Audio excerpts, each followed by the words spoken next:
we are going to talk about Kirk Cousins and the New York Jets. Now, here's the deal.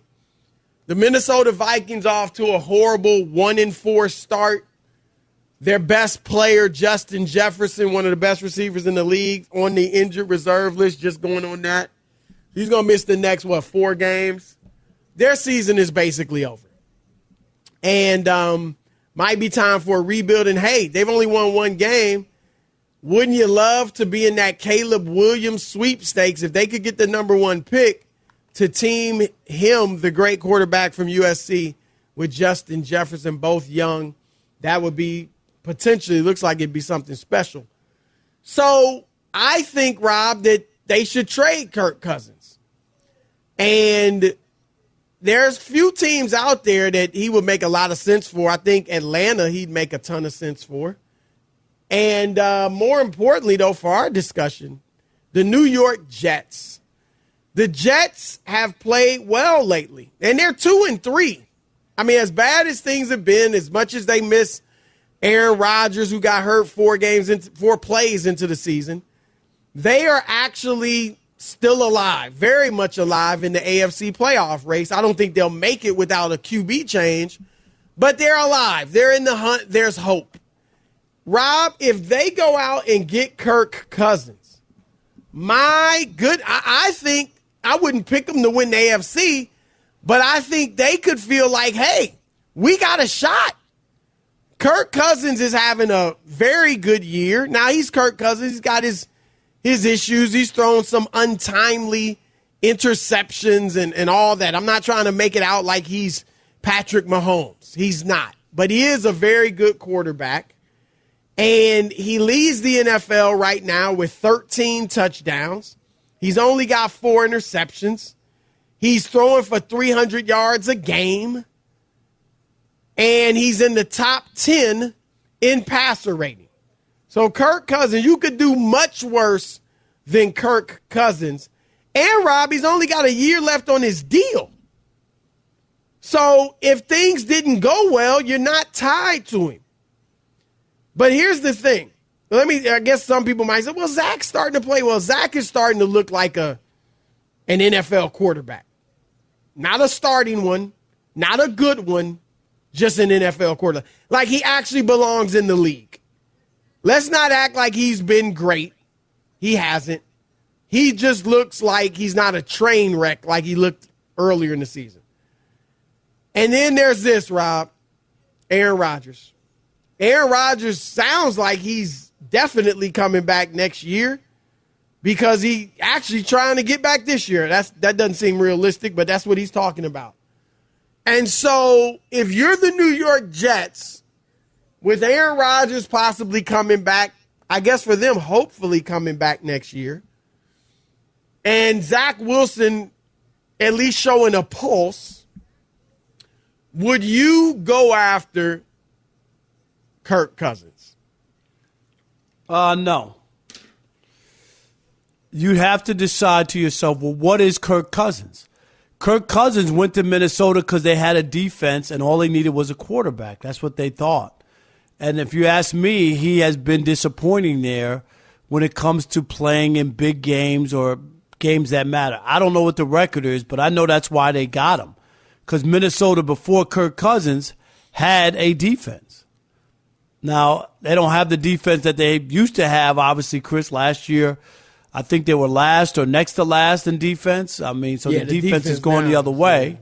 Right, but that was the reason they got him originally, because Washington didn't buy into him, and they thought, okay, we need a quarterback. Gave him a fully guaranteed, this is the first contract, fully guaranteed deal, and a lot of people thought Kirk Cousins was the answer. You got to really, it depends on what they want from the Jets. And also, you got to really believe in that he is that guy, and he's going to give you a chance to get to the Super Bowl. I don't know if Kirk Cousins is that guy. Is he better than Zach Wilson? Yeah. If you want to make a change, there's a handful of quarterbacks who are better than him that maybe you don't even have to give up anything. So I get it. He's playing well now on a losing team. 1-3, 1-4. So his numbers are good, probably a little inflated, playing from behind, playing with soft defenses where you could throw the ball in front of him, and stuff like that. I'm not that big on Kirk Cousins. Yeah, I think you're underselling Kirk Cousins. I mean, his numbers are always good. I mean, he's thrown, for over 4,000 yards each of the last 3 years, 7 of the last 8 years. He's thrown for over 30 touchdowns 3 times, twice in the last 3 years, and last year had 29 touchdowns. So these numbers aren't anything new. I mean, they're great now, but his passer rating he's had higher than this before in his career. His touchdowns, that's pretty high. But he is a very good quarterback. We all know his problems in the primetime game. So I hear you on that. I don't know that like I said, I wouldn't make them the AFC favorite if he goes there. But I think they'd be a playoff team, or at least have a great shot at making it. And then once they got there, maybe, be able to make some noise. He's 1-3 in the playoffs, Rob, but his numbers aren't bad.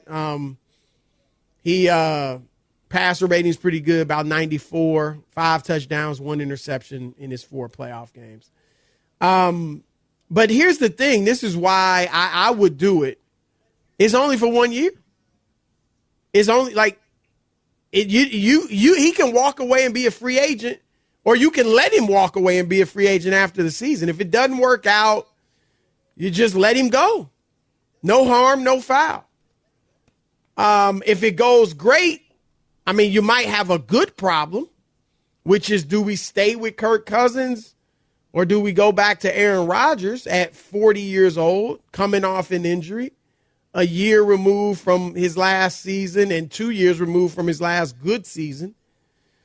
So I think that, to me, the question is the Aaron Rodgers issue. Do you think that should be something they consider, or what? If they're he's not thinking, playing this year, I don't know how that could really be an issue. What would Aaron Rodgers? He can't play.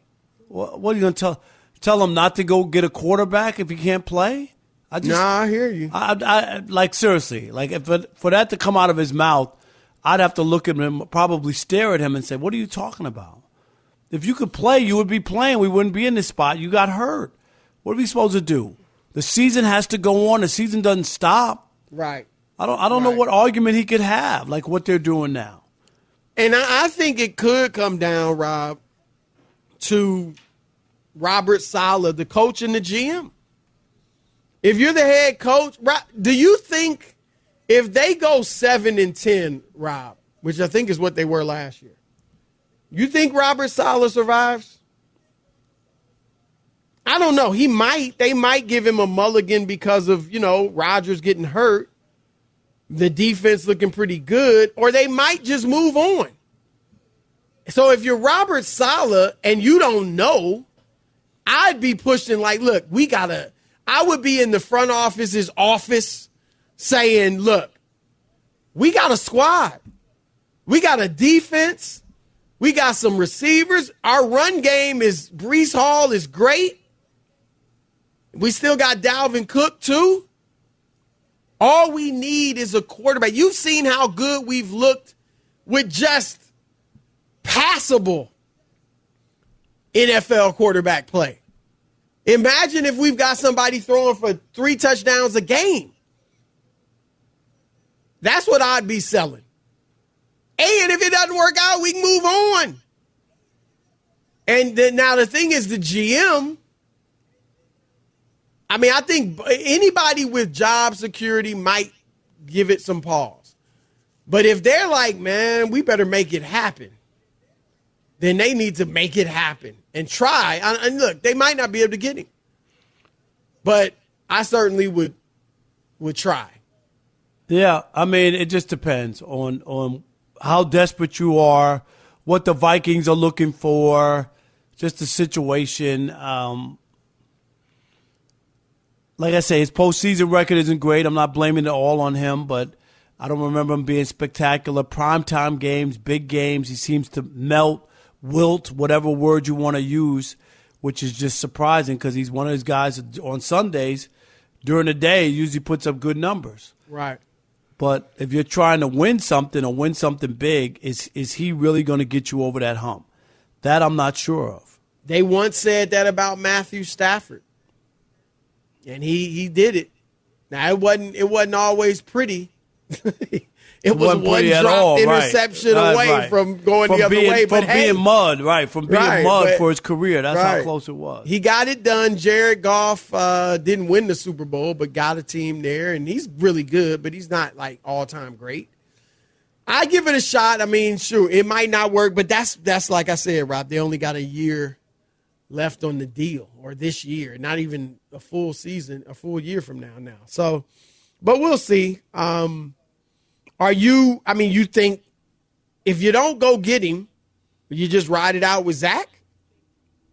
I mean, he's improving, but I don't think he's going to approach good this year. It doesn't look like they're going to do anything. It looks like they just they weren't ready for it. It just doesn't appear. Why would you? The longer you wait, it doesn't make any sense. Like if you were really like, okay, Zach can't play, we need to do something. That should have been the minute Aaron Rodgers got hurt.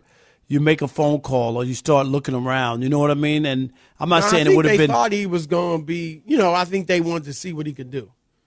And he has gotten better, but he's still not what you call good. He won the game last week with no passing touchdowns. Right. It was just so bad before that it's like, you know what? He looks like a competent quarterback. But when you talk about the rest of the team where they're at, I mean, they got some ability.